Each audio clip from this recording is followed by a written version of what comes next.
This game was played May 23rd, 1959. It was the fourth round. Dr. Josef Kupper was born on the 10th of March, 1932. He became an international master in 1955. Kupper was Swiss chess champion in 54, 57, and 62. He was also a chess composer. He passed away June 5th, 2017, at the age of 85. Bobby with his usual e4, and we get a Sicilian defense with c5. Knight f3, knight c6 is the old Sicilian variation. d4 gives us an open Sicilian. Pawn takes pawn, knight takes pawn. Now knight f6, knight c3. And d6 is the classical variation. No surprise to see bishop c4, the Fischer-Sozin attack, or Sozin's attack, depending on how traditional you are. e6 and bishop b3. Bishop e7, Bobby castles. Now knight takes the knight on d4. That's not the book move. It does get a star, but the book line continues with kingside castles here on the dark side of the force. That's answered by bishop e3. Showing the book line now. a6 is usually played here. f4, knight takes knight, bishop takes knight, b5, e5, pawn takes pawn, pawn takes pawn, knight d7, knight e4, bishop b7, knight d6, bishop takes knight, pawn takes bishop, queen g5, threatening checkmate, and then we defend either with the queen to e2 or the rook to f2.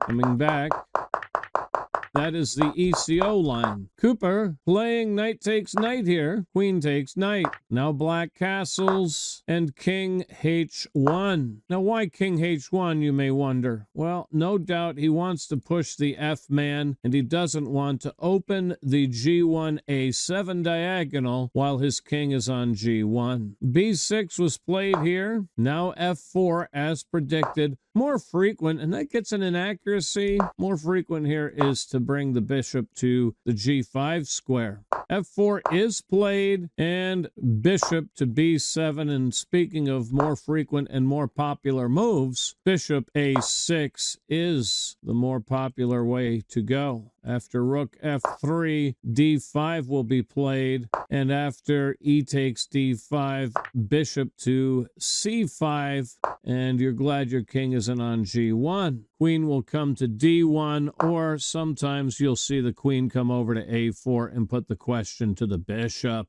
depending on the mood of the player.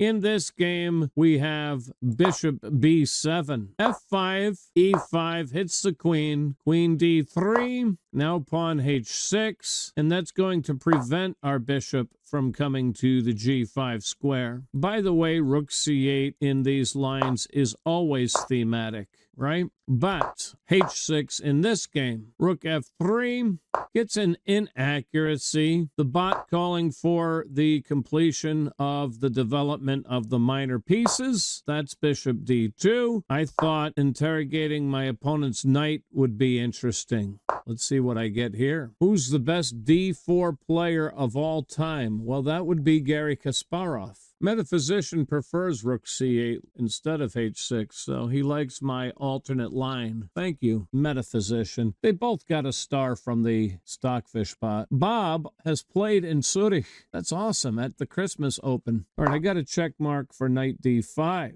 Instead, he played rook f3, and rook c8 is now played by black. Rook h3. I still think he should play knight d5. I get a check mark again. Bobby with rook h3, not liked by the bot, and king h7 shouldn't be liked either. Moving in line with your opponent's attack. Ooh, yes, of course. Why give up the exchange here, ladles and jelly spoons? This is really a good move that the computers recommended. Very instructional move. Well, the point is that his knight, the white knight, is defending the E-man. So instead of king h7, rook takes the knight. That's now susceptible to capture. For example, if queen takes the rookie, knight takes the pawn and picks up a tempo there. So it's actually 4 points for 5, but look at black's center and look at the eval bar. Metaphysician pointing out that rook takes knight is indeed a thematic idea in this line. Well, king h7 was played. Bishop e3 gives his opponent a second bite at the apple. That should still be playable. Bishop c4 would be an interesting interference. Should keep the upper hand for white. That gets a thumbs up. The bot does like knight d4 here as well. I mentioned that, or d5. I mentioned that already before. Another choice in my mind is to simply defend this pawn with the rook. That has the added benefit of keeping the black knight from coming to g4, which could be problematic, right? Coming back. Bishop e3 frowned upon. Another chance at rook takes c3, but black does not play that move and gets a big red X. And by the way, I would imagine that you could take this with the knight or the bishop. We pointed out the knight on the previous go. Let's see what the bishop... Oh, bishop is inaccurate. Take it with the knight. Oh, that's a mistake. Okay, neither move. Huh, what am I missing here? Why is knight takes e4 not a good move? Ficklebot doesn't... No, the funny thing is now Ficklebot says bishop takes is the best move. Look at the green arrow. Okay, it's just Ficklebot doing what Ficklebot does best. Yeah, good idea, Tracer. In my video on how to analyze your own games, I point out that you're always better to do the analysis on your own and then go to the computer to see what you missed. Mickey Adams from England, a strong player. He's very well known. What do you mean he's not well known? He's one of the best English players in history. You don't think Mickey Adams is well known? Define well known. Maybe your definition of well known and mine are two different things. When you talk about English players, who do you have? You've got Nigel Short, Mickey Adams, Tony Miles, John Spielman, Raymond Keane, Daniel King. Your favorite Ginger GM, right? Is Ginger GM English? John Nunn, thank you, Dr. John Nunn. Metaphysician points out. Yeah, and let's go back in history. How about Joseph Blackburn, nicknamed Black Death? Matthew Sadler, Metaphysician, brings up. The Black Death, says Metaphysician, chiming in with me there. Don't forget Henry Bird was English. Howard Staunton. You can thank Howard Staunton for the chess pieces we use. For standardizing it. No, Harry Nelson Pillsbury was American. So anyway, define well-known. I guess it depends on your definition of well-known. Metaphysician with the facts comes in with Pillsbury's hometown, Somerville, Massachusetts. Pillsbury died young. Richard Reti, boy, he is another one that died young. Although Richard Reti died of scarlet fever, Pillsbury, not so honorable a death. Anyway, let's hurry on here. So coming back, rook takes knight missed twice by Dr. Kupper. Queen d7 was his choice. And now knight d5 is in fact played. Marked inaccurate. We've been calling for knight d5 and bishop c4 and rook h4.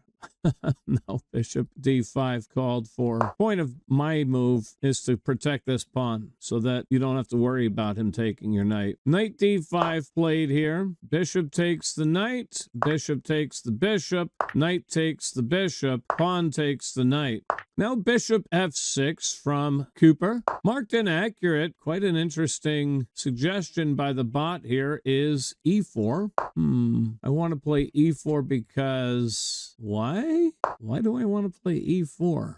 Metaphysician, you'll have to weigh in on that. I do not know why you want to play e4 here. I don't understand it. To me, I don't mind bishop f6 at all. But this next move, what a humdinger. Bishop takes the pawn, double exclam for Bobby Fischer. I've had 5 double exclams. And if you weren't here earlier in the show, I have had 5 double exclams tonight. I'm on a roll tonight. All right, so pawn takes the bishop can't be right. You need to get your rook to the H file and then tuck your king on g8. Pawn takes, gets a question mark, and sure enough, Rook h8, the way to keep the fight alive. Queen e3, only given a check mark. Again, what's the difference between these two moves? The point is we're super attacking the H-man. Bishop g7 defends, obviously. Capturing the free pawn is wrong. Allowing the check.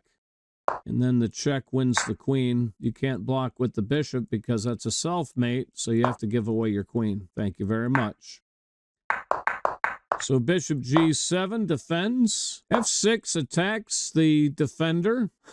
Now keep in mind, he's up a piece, black is, so he can give back that material. And this is where he goes wrong. Now he plays rook h8 a day late and a dollar short. He needs to protect the g7 square, right?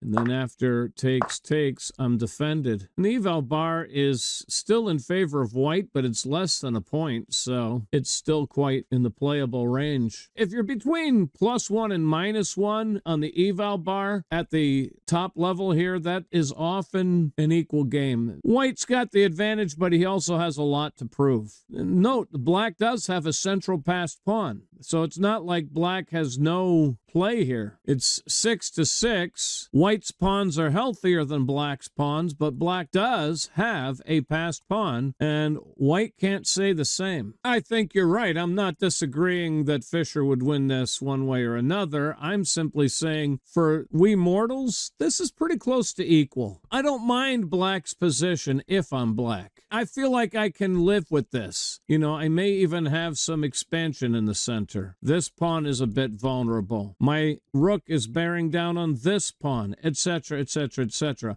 I'm simply saying there's a lot of fight in this game yet, and white has a lot to prove in this game. That's all I'm saying. Come back. Rook h8, though, really helps white's cause. Now, note, you don't want to take the bishop here, and Bobby doesn't. He brings in his rook. If you play bishop takes, you give the king a chance to escape. In other words, black's bishop is in his own way. And now, once again, black is got good holding chances here. He's going to take refuge in this pawn mass and have good chances to hold. Note that rook g3 will also drop the ball here. So I'm going to defend. And note, that's not only black's worst enemy, but if you take it with the pawn, your pawn becomes black's best friend. It's so ironic, right? That's now my friend. If I'm black, it's a great hiding place for my king. Come back. But after rook hg8, if he gives check, then king h8. And now you can give check. All right, I'm taking. Look at the eval bar. It's dead center. So queen e4 peters out to a draw. Pawn takes bishop. I'm going to play f5. That's pretty equal. In fact, the eval bar is leaning in the black direction now. Rook takes bishop. You get a similar outcome here. And again, queen g4 should save the day here. And now black is actually favored as well, slightly. So, rook g3 is not a good plan. So we've showed what not to play. Then what should I play? Well, play what Bobby played. Get that other rook involved. And black here doesn't have any good moves. He tried queen b5. Oof. Eval bar lunged even further in white's benefit here. So queen f3. Queen f3 is a winning move. Looking for queen f5. That's just going to be winning. Rook c4. Take the pawn, says the bot. Ah, the bot is calling mate. It's a forced mate. Queen f5. Yeah, no doubt queen f5. Yeah, queen f5 is played. And Kupper did resign here. King g8 is forced. I just take the bishop. You can't even save your rook because that's an immediate checkmate. Boom. Okay, if you defend the f-man, then picking that up with check, you have to take. I'm picking up the next pawn with check, and doesn't matter if you go to g8 or g7. Queen f6 check here, and then you've got checkmate there. Bada bing, bada boom.